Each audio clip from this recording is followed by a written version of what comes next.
मैं आपको बता दूं कि मैं बेटा भी रहा हूं, मैं बाप भी हूं। ऐसे बाप जो फिरौन बन के घर में घुसते हैं और माँ मूसा समझ के बच्चों को छुपाती है कि बाप खा जाएगा, मार देगा, कत्ल कर देगा, बच्चों के अंदर एक फियर फैक्टर और एक ऐसा डिस्टेंस जनरेट करता है अपने पेरेंट्स से कि उनको लर्निंग के लिए फिर बाप के अलावा किसी और सोर्स से एक्सेस लेना पड़ता है। जैसे आप बच्चों के साथ बैठेंगे इस मील पे, इस बरकत वाले एटमोस्फेयर में, तब आप बच्चों से डिस्कस करेंगे कि अच्छा वो क्या गैजेट्स यूज करते हैं आप आजकल, आपको आपकी टेक्नोलॉजी कहाँ जा रही है, थोड़ा सा हमें साथ साथ लेके चले, ये ना हो हम पीछे रह जाए। So be our support, be our guides, and we will be your support from behind, telling you कि किस तरफ जाना है, किस तरफ नहीं जाना, क्योंकि हमें ये इतनी दूरंदेशी बीइंग अ पेरेंट हमें आ जाती है कि हम आपको ये बताते हैं कि इस रास्ते पे ठोकर लग सकती है, चोट आ सकती है। अब रमजान की सबसे खूबसूरत चीज क्या है कि ये आपके अंदर नेचुरली फोर्स्ड यूनिटी लेके आती है कि बिठा दो इनको साथ, एक दो बिठा दो बिठा दो बिठा दो, ये बैठेंगे, एक दिन बैठेंगे नई बातचीत करेंगे, खाएंगे पियेंगे, नमाज पढ़ेंगे, सो जाएंगे, दूसरे दिन बैठेंगे कोई एक बातचीत छिड़ेगी, तीसरे दिन बैठेंगे, करते करते करते चौथे पांचवें 10वें 15वें दिन आप लोगों के बैरियर्स टूटेंगे, दीवारें गिरेंगी, आप लोग गुफ्तगू शुरू करते, जैसे आप लोग गुफ्तगू करना शुरू करेंगे तो तब आप लोग एक दूसरे को जानना शुरू करेंगे। जब आप एक दूसरे को जानना शुरू करेंगे तो आप एक दूसरे को पहचानना शुरू करेंगे कि मैं क्या हूँ, what's the inner me, my own brother does not recognize me, or my own sister does not recognize me, or I don't recognize her, or my own father does not recognize। ये क्यों नहीं हो रहा था? क्योंकि हम इस तरह से बैठ नहीं पा रहे थे। आप यकीन करें कि मैंने ये ताल्लुक एंजॉय किया अपने वालिद साहब के साथ कि मैं और मेरे वालिद साहब 10-10 20-20 घंटे एक टेबल पे बैठ के चेस खेलते रहते थे। खाना आ रहा है जा रहा है, खाना आ रहा है जा रहा है, बैठे हैं चेस खेल। सो मच सो कि सुबह स्कूल का टाइम होता था, मुझे याद है मेरी वालिदा कहती थी इसके स्कूल का टाइम हो गया, तो वालिद साहब को कहीं तो मूड नहीं होता था कि अब ये चेस से उठे, तो क्या कहते थे, ओए छोड़ो इसको, इतनी अच्छी चेस खेल रहा है, इसको स्कूल की जरूरत नहीं है, एक दिन मिस भी कर देगा तो खैर है, मुझे पता है एग्जाम क्लियर कर लेगा, तू बैठ, और मुझे छुट्टी मिल जाती थी। And I used to enjoy that. Why? क्योंकि बाप की रजा आ गई, अब तो खुदा की रजा आ गई, अब तो छुट्टी है। आज एक पॉइंट में जिससे स्टार्ट करना चाह रहा हूँ, कल हमने डिस्कस किया था जुल्म, जालिम, मजलूम, जुल्म की आइडेंटिफिकेशन, जालिम की आइडेंटिफिकेशन और मजलूम की आइडेंटिफिकेशन, सब्र का पैमाना कब लबरेज हो जाता है, क्या कर सकते हैं हम, डेफिनेशंस, बेसिक्स को हमने टच किया था। कल ही की एपिसोड से मुझे कुछ ज़हन में आया था कि हमने यूथ को पर्टिकुलरली टीनेजर्स को इस तरह से चाहे वो हमारे छोटे बहन भाई हैं, बच्चे हैं, चाहे टीनेजर्स खुद सुन रहे हैं, चाहे स्टूडेंट्स हैं आपके, या आप टीचर हैं कहीं पढ़ा रहे हैं किसी इंस्टीट्यूट में कहीं पे, तो बच्चों को आइडेंटिफिकेशन कैसे करवानी है आपने रमजान के तवसत से, राइट और रॉन्ग की। क्योंकि राइट और रॉन्ग जैसे हमने पहले एपिसोड में डिस्कस किया, there's an absolute definition of something and then there's a relative definition of something. Absolute definitions in the three subjects that we keep in view, religion, ethics and mathematics. Absolute definition वो है जिसको ethics, mathematics ये तो अपने उसूलों में पूरा उतारे ही उतारे, रिलीजन जिसको सेकंड भी करता हूँ। अब इसका क्या मतलब है कि रिलीजन जिसको सेकंड करता हूँ? मिसाल के तौर पे साइंस की कोई इजाद है, एक मोबाइल फोन है, एक लैपटॉप है, एक टैबलेट है, एक हवाई जहाज है, कुछ भी है जो साइंस की इजाद है। अब उस इजाद की जरूरत भी है, वक्त की जरूरत है, आप उससे इस्तेफादा करते हैं, अगर आप उसको इस्तेमाल नहीं करते तो आप वक्त की रफ्तार के साथ नहीं चल सकते, इसलिए आप उसको रोक भी नहीं सकते। चाहे वो बच्चों के हाथ में मोबाइल आ जाता है, इंटरनेट आता है, इंटरनेट का एक्सेस आता है, या वो गाड़ी है, बच्चे ऐसी एज में आ जाते हैं कि वो गाड़ी चलाने के लिए लाइसेंस भी ले सकते हैं और गाड़ी चलाना चाहते भी, या कोई भी मॉडर्न एडवांसमेंट्स हैं, मॉडर्न टेक्नोलॉजी के टूल्स हैं, आप वक्त की रफ्तार के साथ अपने बच्चों को या अपने आप को कोशिश ये करते हैं कि आप वक्त की रफ्तार के साथ साथ चलें, ताकि वक्त आपके ऊपर से ना गुजर जाए, यानी वक्त आपको रौंदता हुआ ना गुजर जाए, आप आउटडेटेड ना हो जाए, ऑब्सोलीट ना हो जाए, या आपका बच्चा या आपका छोटा बहन भाई, आप खुद वक्त की रफ्तार में अपने साथियों से, अपने हम असरों से पीछे न रह जाए। और ऐसा हरगिज किसी भी तरह से दुरुस्त नहीं है कि अगर आप पीछे रह जाए या आपका बच्चा पीछे रहे, तो आपने ये चीज तो कतई नहीं रोकनी। यानी मैं जाती तौर पे एज अ पेरेंट भी इस चीज के खिलाफ हूँ कि अगर मेरा टीनेजर बच्चा कहता है कि मुझे सेलफोन चाहिए तो मैं कहूँगा जरूर रखिए सेलफोन, लेकिन उसमें आपको सही और गलत की आइडेंटिफिकेशन होनी चाहिए। मेरे पास अगर एक पिस्तौल भी है, लाइसेंस्ड वेपन होना पहला उसका उसूल होगा, ये उसके पहला सही है। और वो जब लाइसेंस्ड है तो उसके बाद उस वेपन का इस्तेमाल, पहले तो उस वेपन की जरूरत क्यों पेश आई वो आइडेंटिफाई करना जरूरी है। इसी तरह मोबाइल, गाड़ी, लैपटॉप, इंटरनेट, आपने सबसे पहले जरूरत आइडेंटिफाई करनी है कि आपको उस चीज की जरूरत पेश आ रही है, अगर आ रही है तो वो जरूरत क्या है। उस ज़रूरत को आइडेंटिफ़ाई करें, उस ज़रूरत को डिफ़ाइन करें, ताकि जब आप एज़ अ किड अपने पेरेंट्स से एडवोकेट करें कि मुझे सेल फ़ोन क्यों चाहिए, तो आपका केस स्ट्रॉन्ग, सेंसिबल पेरेंट्स जो हैं वो आपके स्ट्रॉन्ग केस को सुनेंगे। ये ज़रूर है कि वो ये भी कहते हैं कि नहीं, अभी नहीं, और उसके पीछे भी उनका कोई उसूल होगा, कोई वजह होगी। आप वो वजह भी पूछ लें। As a child you can ask, और अगर वो वजह बताना मुनासिब नहीं समझते, तो एज़ अ कमांडमेंट आप थोड़ा-सा सब्र करके देखें, थोड़े से वक़्त में आपको वजह खुद से समझ आना शुरू हो जाएगी एज़ अ चाइल्ड।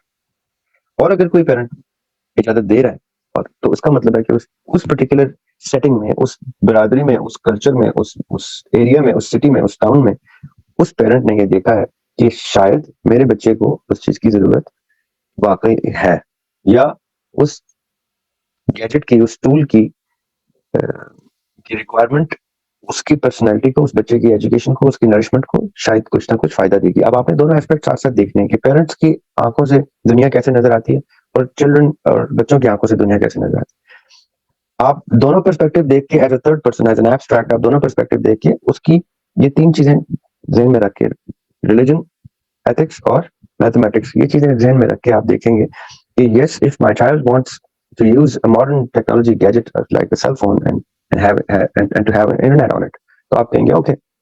अब आप बच्चे के हाथ में जब कोई ऐसी चीज़ देते हैं जिसके इस्तेमाल में गुंजाइश है कि उस टूल के तवसत से बहुत सी ऐसी इंफॉर्मेशन, बहुत सी ऐसी access to data, access to the world आता है कि जिसमें पॉलिटिकली या वायलेंट किस्म की कंटेंट, या एंटी रिलीजियस या एंटी सोशल या किसी किस्म की ऐसी कंटेंट का एक्सेस उसको ऑफ कोर्स वो इंटरनेट वर्ल्ड वाइड वेब दे रहा है कि जिसमें one touch away he can probably get a shock wave of some sort, और get a shock wave so hard कि वो उसको अपने पैथ से डिविएट करवा दे, आपके उसूलों से डिविएट करवा दे, आपकी परवरिश के कवानीन से डिविएट करवा दे, उसके अंदर किसी किस्म की बगावत को जन्म दे। बहुत सी चीज़ें आएँगी जो उस बच्चे ने वो फेस करनी होंगी। तो आपने वो सारी चीज़ें फ्रॉम अ मैक्रो लेवल अपने छोटे बहन-भाई या बच्चों से एड्रेस करनी है। वो एड्रेस कैसे करनी है? On a daily basis. आप कोशिश तो ये करनी चाहिए फैमिली को कि एटलीस्ट 1 मील सब इकट्ठे, जैसे अब रमज़ान की सबसे खूबसूरत चीज़ क्या है?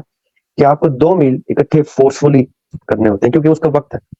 एक वक़्त से पहले-पहले खत्म करना है, एक वक़्त आने पर ही शुरू कर देना है। ये 2 मील्स की खूबसूरती हम फैमिलीज़ को, और फैमिलीज़ के भी करीबी बडीज़ दोस्तों को, फैमिली फ्रेंड्स को, और यहाँ तक कि अगर वर्क एटमॉस्फेयर है तो तमाम कॉलीग्स को, और एट टाइम्स सड़क पे चलते हुए, कहीं रास्ते में जाते हुए आप इकट्ठे लोगों को भी इकट्ठा कर देते हैं। रमज़ान की सबसे जो मुझे खूबसूरत चीज़ लगती है, वो ये लगती है कि ये 2 फोर्स्ड मील्स, उसके बाद ऑफ कोर्स इफ्तारी के बाद क्या कोई डिनर है तो उसमें फिर बिखर जाते हैं, लेकिन इन 2 मील्स के ऊपर हम इकट्ठे हो जाते हैं। अब इन 2 मील्स का फ़ायदा क्या आपने उठाना है इस रमज़ान में पर्टिकुलरली, ये ज़रूर कीजिएगा।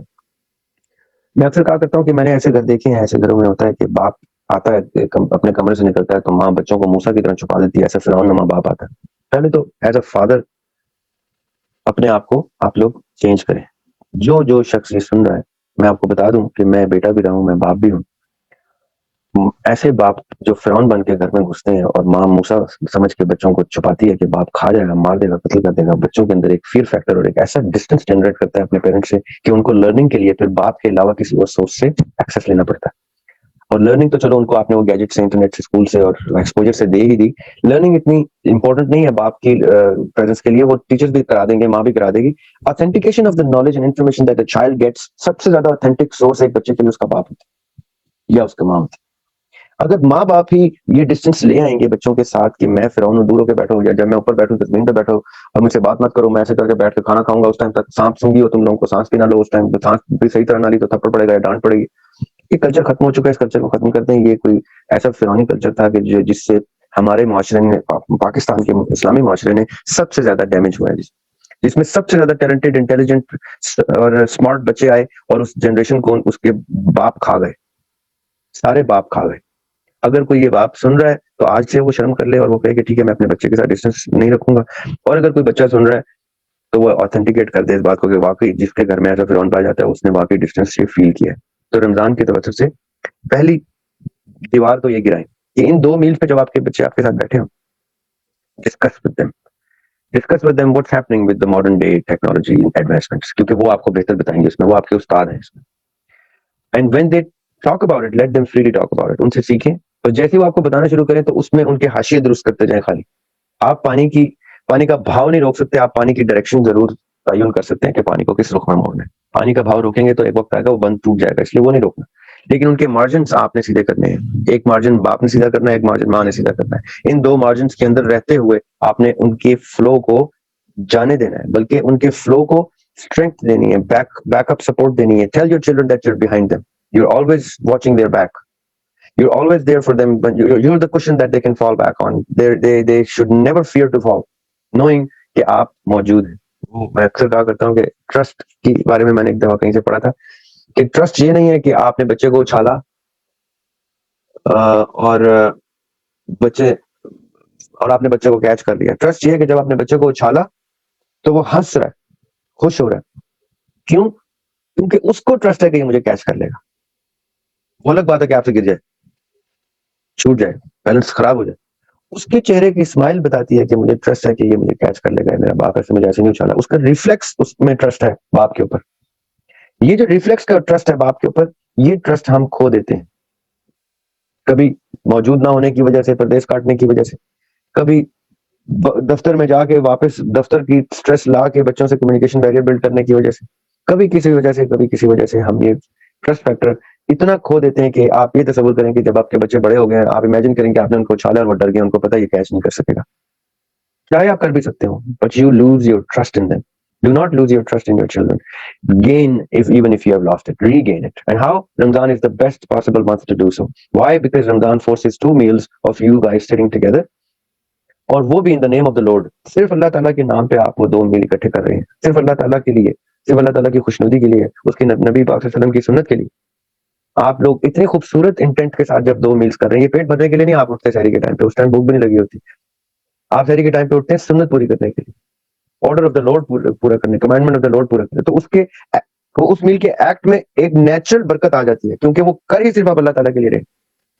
जैसे आप उस बरकत के साथ, उस अल्लाह ताला के फजल के साथ उठ के इकट्ठे होते हैं, तो एक natural help from the Lord आपके साथ अटैच हो गई है, उस पूरी फैमिली के साथ, उस घर के साथ। और इब्लीस वैसे कैद है। So this is the best possible 28-29 days of 2 meals that you have the best time to talk about all sensible things, all revitalization of your relationship, चाहे बाप का बच्चे से या बच्चे का बाप से या मियाँ बीवी का आपस में या बहन भाइयों का आपस में। ये बेस्ट पॉसिबल सिनेरियो एनवायरनमेंट अल्लाह ताला जनरेट कर देते हैं इस पूरे 4 हफ्तों के अंदर कि आप अपने तमाम ताल्लुकात पहले घर से बहाल करना शुरू करें, उसके बाद आप स्टेप वाइज मोहल्ले से और इसको एक्सपैंड करते करते फैमिलीज, बरादरीज, office, work place, culture, society, ये सारा कुछ करते करते state and then within states. But we do not do that. हम घर से ही नहीं शुरू करते, इसलिए हम बाहर की चीज को तो बिल्कुल किनारा कर देते हैं। अब coming back to the point, जैसे आप बच्चों के साथ बैठेंगे इस मील पे, इस बरकत वाले एटमोस्फेयर में, तब आप बच्चों से डिस्कस करेंगे कि अच्छा वो क्या गैजेट्स यूज करते हैं आप आजकल, आपको आपकी टेक्नोलॉजी कहाँ जा रही है, थोड़ा सा हमें साथ साथ लेके चले, ये ना हो हम पीछे रह जाए।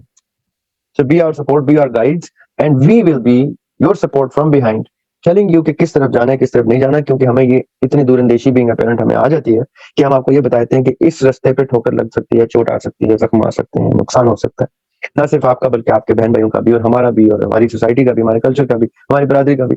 Because you got loads of experience, you've got loads of data transferred from your parents and your colleagues and your education and your age, and they have loads of energy. Now if this much of energy is powered together with this much of wisdom, फिर तो कोई चीज, यानी कोई दीवार नहीं रहती, कोई हर्डल नहीं रहता। मसला ये है कि हम ये डिटैच कर देते हैं, इसलिए हमारे पेरेंट्स भी वल्नरेबल हो जाते हैं, हमारे बच्चे भी वल्नरेबल हो जाते हैं। ये दोनों यूनिटी में ताकतवर है, ये स्प्लिट हो जाता है। इसलिए जब बच्चे को कोई इन्फॉर्मेशन आती है तो ऑथेंटिकेट करने अपने बाप से नहीं पूछ सकता, और उसको फिर वो अदर सोर्सेज ऑफ विजडम ढूंढने पड़ते हैं, जिसमें there is a fair chance कि उसको नेगेटिव सोर्सेज ज्यादा अट्रैक्ट कर जाती हैं, या एक्सप्लॉइटिंग लोग उनको अपनी तरफ ले जाते हैं, चाहे वो पॉलिटिकल एक्सप्लॉइटेशन और बच्चों को दूसरी तरफ पढ़ाई से दूर करना, चाहे वो स्पोर्ट्स के इन्फ्लुएंस है वो स्पोर्ट्स की तरफ ले जाते हैं, चाहे वो गेमिंग है उधर ले जाते हैं, चाहे वो फिर किसी भी तरफ जा सकता है, उस तरफ नहीं जाएगा जिधर बाप की विल है या पेरेंट्स की विल है या वो एटमोस्फेयर है। एंड कुछ अरसे के बाद वो बच्चा अपने आप को इस घर में मिसफिट समझना शुरू कर देता है। ऑब्वियसली मिसफिट समझेगा क्योंकि उसकी नरिशमेंट के अंदर एलियन ऑथेंटिकेशन ज्यादा आ गई है। अच्छी बुरी सियासत पे अलग बहस है, लेकिन वो एलियन हो गई है, वो डिफरेंट हो गई है। It's like you have two twins, you put one twin in Islamabad and you put the other twin in New York, and after a year you put them together, they are two different people. they think differently, they will walk differently, they will talk differently, they are totally different, चाहे वो twins ही क्यों ना हो identical. Exactly उसी तरह जब बच्चा अपने गैजेट से या अपने मॉडर्न टेक्नोलॉजी से इंफॉर्मेशन लेता है और ऑथेंटिकेट करने के लिए घर नहीं है, किसी और का घर है, तो उस घर का बच्चा हो जाता है, वो चाहे अच्छा बुरा सियासत सफेद, वो अलग बहस है। इसलिए सबसे पहले रमजान में इन 2 मील्स का ये फायदा उठाएं कि आपस के डिस्टेंसेस को कम करें, फैमिली से जुड़ के बैठें, ताल्लुक बढ़ाएं, डिस्कशन करें, उनके एग्जाम कैसे चल रहे हैं, एग्जाम का पूछें, क्या कौन से सब्जेक्ट पढ़ रहे हैं। आजकल के बापों को तो ये पता नहीं होता कि बच्चों के सब्जेक्ट्स क्या हैं।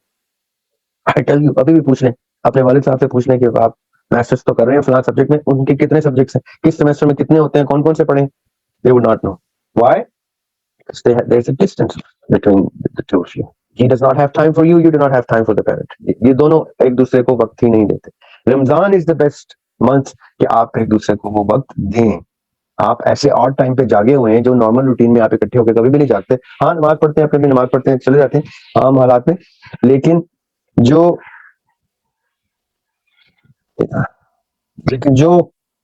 खूबसूरत बरकत वाला माहौल रमजान में इकट्ठे बैठ के खाने का है, वो आपको दोबारा मैसर 1 साल के बाद ही होगा। और अब आपने करना क्या है, किसी बच्चे ने, किसी शख्स ने, किसी टीनेजर ने किसी टेक्नोलॉजी के तवज्जुह से कुछ चीज एक्वायर की, उसने आके ऑथेंटिकेट भी कर ली, बाप ने बता दिया, माँ ने बता दिया कि यस बेटे ऐसे ही है, ये जितना मुझे मालूम ऐसा है, वो फिर वेरिफिकेशन हुई, मतलब कुछ हुआ, उसने भी गूगल किया, माँ को भी सिखाया, बाप को भी सिखाया, बच्चे ने भी सीखा, सबने सीखा, नॉलेज शेयरिंग हुई, आप लोगों की फ्रीक्वेंसी एक बिल्ड होना शुरू हो गई। अब प्लीज समझिएगा, मैं इस सारी चीजें कहाँ से लेके चल रहा हूँ, कहाँ जा रहा हूँ। जैसे एक घर एक कॉन्सेप्ट के ऊपर खड़ा होता है, उसके साथ वाला घर भी उसी अगर प्रैक्टिस को रमजान की वजह से प्रैक्टिस कर रहा है, तो ये सब घर with in themselves United structures बन जाते हैं। जब ये यूनाइटेड स्ट्रक्चर्स बनते हैं तो आप ये एक्सपेक्ट नहीं कर सकते कि एक घर ए वाला घर बी के अंदर कोई बात इन्फिल्ट्रेट करके डिवीजन ला सकता हो। आज आप देखें, एक घर में एक शख्स की पॉलिटिकल एफिलिएशन किसी से है तो दूसरे की possibly, very much possible, almost probably कि उसके दूसरे भाई की पॉलिटिकल एफिलिएशन किसी और पार्टी से होगी। या रिलीजन में भी कोई अहले हदीस होगा तो दूसरा अहले सुन्नत होगा, किसी का रुझान ऐसा होगा तो किसी का वैसा होगा। यानी within the house you see difference of opinion. Why? Because all people of the family are finding अपने अपने दोस्त अहबाब हल्के, जहां पे उनको कोई वक्त दे रहा है, जहां उनसे कोई डिस्कशन कर रहा है, उनको इस काबिल समझ रहा है कि उनकी कुछ सुन रहा है, या इस काबिल समझ रहा है कि उनको कुछ सिखा रहा है। हमने जैसे ही घरों के अंदर अपनी फैमिलीज में ये दूरियां लाना शुरू की हैं, तब हमारे थॉट प्रोसेसेस अलग से ग्रो हुए, नेचुरल मैकेनिज्म है। और वापस से जब हम इकट्ठे हुए हैं टेबल पे, तो हम झगड़े, हमने मुबासे किए, हमने ताल्लुकियां की हैं, हमने लड़ाइयां की, हमने इख्तिलाफात को हवा दी है, यहाँ तक कि हमने बात करनी ही बंद कर दी। अभी भी आज की कोई फैमिली गैदरिंग है, कोई शादी है, कोई फंक्शन है आपका, जब आप इकट्ठे होते हैं तो आपको एग्जैक्टली पता होगा मैंने इस बंदे से तो ये बात ही नहीं करती क्योंकि इसका मेरा झगड़ा हो जाता है। व्हाई? क्योंकि आप लोगों ने आपस के इन डिस्टेंसेस को, इन फासलों को दूरियां और दूरियों को फासले में कन्वर्ट कर दिया। जब अब रमजान की सबसे खूबसूरत चीज क्या है कि ये आपके अंदर नेचुरली फोर्स्ड यूनिटी लेके आती है कि बिठा दो इनको साथ, एक तो बिठा दो, ये बैठेंगे, एक दिन बैठेंगे, नई बातचीत करेंगे, खाएंगे पियेंगे, नमाज पढ़ेंगे, सो जाएंगे, दूसरे दिन बैठेंगे, कोई एक बातचीत छिड़ेगी, तीसरे दिन बैठेंगे, करते करते करते चौथे, पांचवें, 10वें, 15वें दिन आप लोगों के बैरियर्स टूटेंगे, दीवारें गिरेंगी, आप लोग गुफ्तगू शुरू करेंगे। जैसे आप लोग गुफ्तगू करना शुरू करेंगे तो तब आप लोग एक दूसरे को जानना शुरू करेंगे। जब आप एक दूसरे को जानना शुरू करेंगे तो आप एक दूसरे को पहचानना शुरू करेंगे कि मैं क्या हूं, what's the inner me. My own brother does not recognize me, or my own sister does not recognize me, or I don't recognize her, or my own father does not recognize। ये क्यों नहीं हो रहा था? क्योंकि हम इस तरह से बैठ नहीं पा रहे थे। अब ये मैं क्यों इस पे इतना जोर दे रहा हूँ? क्योंकि अब इसको आप थोड़ा सा मैक्रो लेवल पे देखें तो ये जितने घर आपको नजर आएंगे एक शहर में, एक सूबे में, एक मुल्क में, इन सब घरों में इसी तरह की डिवीजन हो चुकी है। ये सब बिखरे हुए लोग रस्मन इकट्ठे एक घर में पाए जाते हैं। अगर ये इस रमजान हम इस चीज को रिवर्स कर दें, हम बहुत इजीली कर सकते हैं, रिवर्स कर दें, तो ये जितने घर हैं ये यूनाइटेड बैठे होंगे उसी अल्लाह ताला की खुशनुदी के लिए, जिस अल्लाह ताला को ये जानते थे पहले भी, मानते थे पहले भी, लेकिन अब उसी फजल की, उसी बरकत की डोर से यूनाइटेड भी बैठे हुए हैं। तो आप इमेजिन करें कि 10वीं 15वीं 20वीं सहरी पे क्या होगा कि एक ही डोर के साथ वो 5, 4, 3, 2, 10 फैमिली मेंबर्स सारे करते ये 20-22 करोड़ पाकिस्तानी। मैं बाकी और लोगों की बात नहीं करता क्योंकि शहरी की टाइमिंग भी पाकिस्तान से बाय मुख्तलिफ हो जाती। उस एक 27 रमजान को होपफुली लैलतुल कदर भी आ जाती है और ये सारे पाकिस्तानी छोटे-छोटे घर फैमिलीज 5-5, 6-6, 2-2, 4-4 लोगों की कलेक्टिवली करोड़ों लोग एक सहरी पे एक डोर से बंधे हुए यूनाइटेड पाए जाएंगे। ये कितनी खूबसूरत बात है और कितनी डूएबल है और कितनी लॉजिकल है अगर ये हो जाए कि वो बाप अपने बच्चे को जानता होगा, बच्चा अपने बाप को जानता होगा, आपस में डिस्टेंस खत्म हो चुका होगा, ऑथेंटिकेशन भी हो चुकी होगी, नॉलेज इन्फॉर्मेशन की होगी, बेटा मोबाइल क्या है, जो चीज तुमने यूज करनी है करो, because I know whenever you use something you come to me to verify it, you come to me to take permission to access certain areas into the of information। और ये ताल्लुक जब होता है, आप यकीन करें कि मैंने ये ताल्लुक एंजॉय किया हुआ अपने वाले साहब के साथ कि मैं और मेरे वाले साहब 10-10, 20-20 घंटे एक टेबल पे बैठ के चेस खेलते रहते थे। खाना आ रहा है, जा रहा है, खाना आ रहा है, जा रहा है, बैठे हैं चेस खेल। सो मच सो कि सुबह स्कूल का टाइम होता था, मुझे याद है मेरी वालिदा कहती थी इसके स्कूल का टाइम हो गया, तो वाले साहब को कहीं तो मूड नहीं होता था कि अब ये चेस से उठे, तो क्या कहते थे, ओए छोड़ो इसको, इतनी अच्छी चेस खेल रहा है, इसको स्कूल की जरूरत नहीं है, एक दिन मिस भी कर देगा तो खैर है, मुझे पता है एग्जाम क्लियर कर लेगा, तू बैठ, और मुझे छुट्टी मिल जाती थी। And I used to enjoy that. Why? क्योंकि बाप की रजा आ गई, अब तो खुदा की रजा आ गई, अब तो छुट्टी है।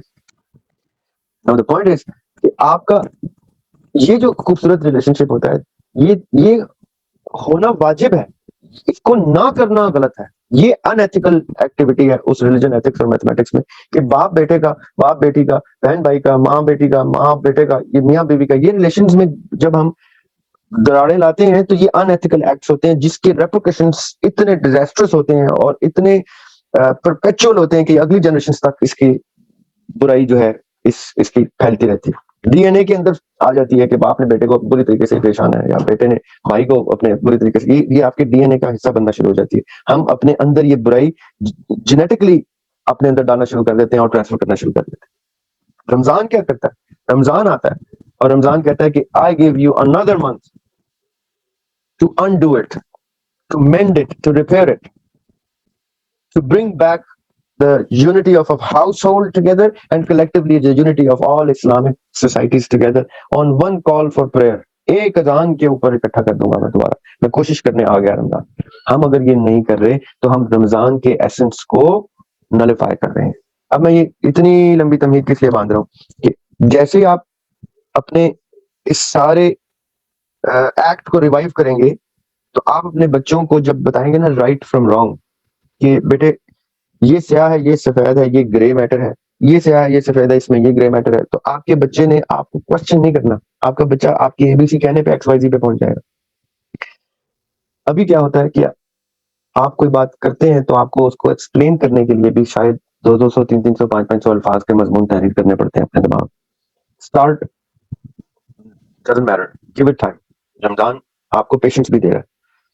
आप वक्त दें, पहली सहरी में शायद अब तो शायद तीसरी सहरी में आप गुफ्तगू शुरू करें तो आपको शायद इतना लंबा मजमून डिस्कस करना पड़े। दूसरी में वो मजमून श्रिंक होता जाएगा, तीसरी, चौथी, 5वीं, 10वीं, 15वीं, 16वीं, 20वीं तक जाके आप इतने पैराग्राफ्स छोटे-छोटे बयान करेंगे तो आपके बच्चों को वो उसका पूरा मजमून जो है वो समझ आना शुरू हो जाए। फिर आप राइट और रॉन्ग की तमीज बताएंगे बच्चों को कि बेटे राइट क्या होता है और रॉन्ग क्या होता है, क्योंकि एब्सोल्यूट राइट हमेशा रिलीजन से निकालना है और रिलेटिव राइट हमेशा आइडेंटिफाई करना है कि ये रिलेटिव है। मिसाल के तौर पे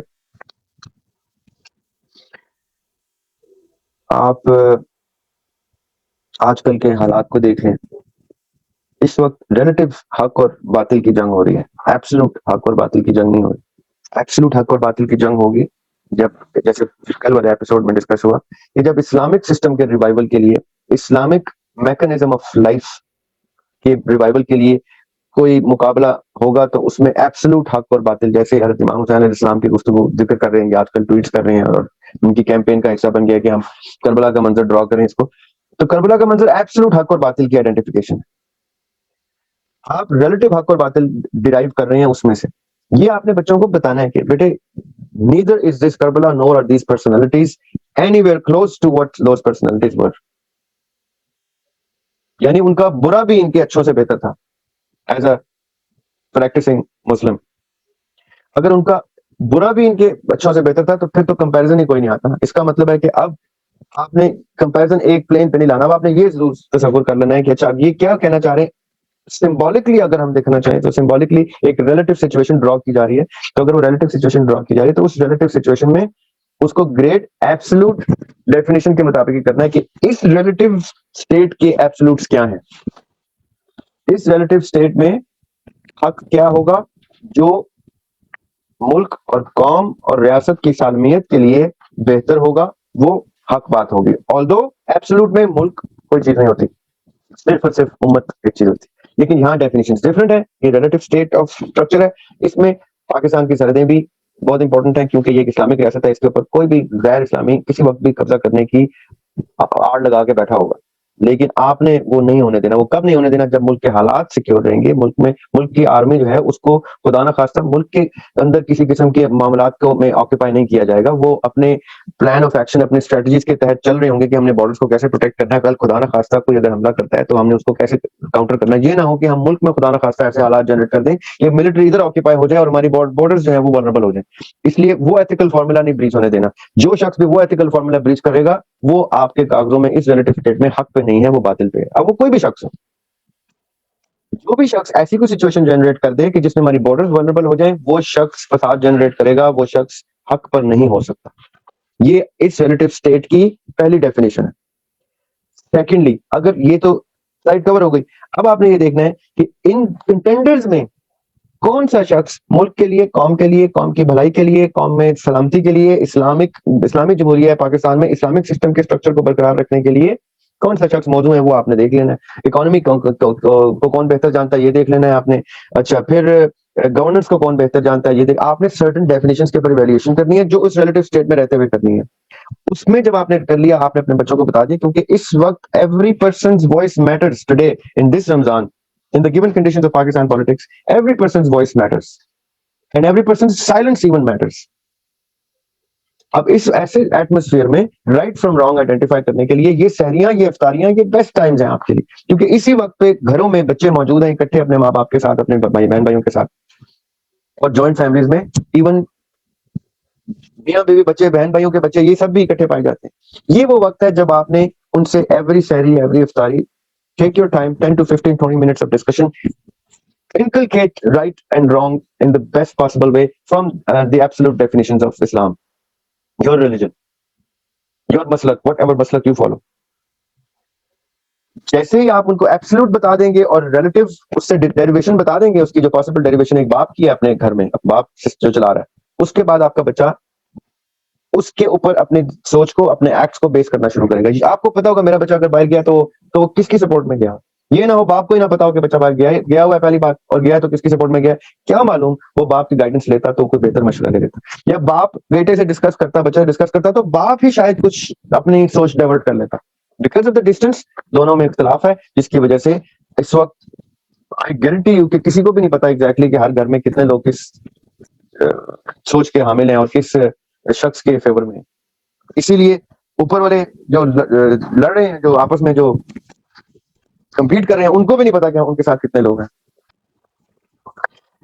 So let's do this from this Ramadan. We still have time. We still have over almost 4 weeks now.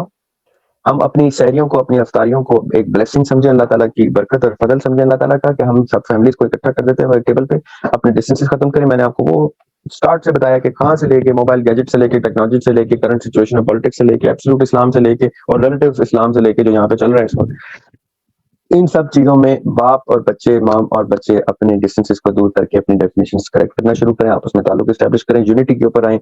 ये रमजान जाया नहीं होना चाहिए, मिस नहीं होना चाहिए। कई लोग ऐसे हैं जो हम सब एक दूसरे को जानते हैं, जिनमें से क्या मालूम अगला रमजान देख अल्लाह उनको नसीब भी करता है कि नहीं।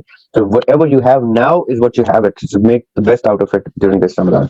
इंशाल्लाह अगले रमजान में हम इस रमजान से बेहतर हों, ये हमारी दुआ होनी चाहिए।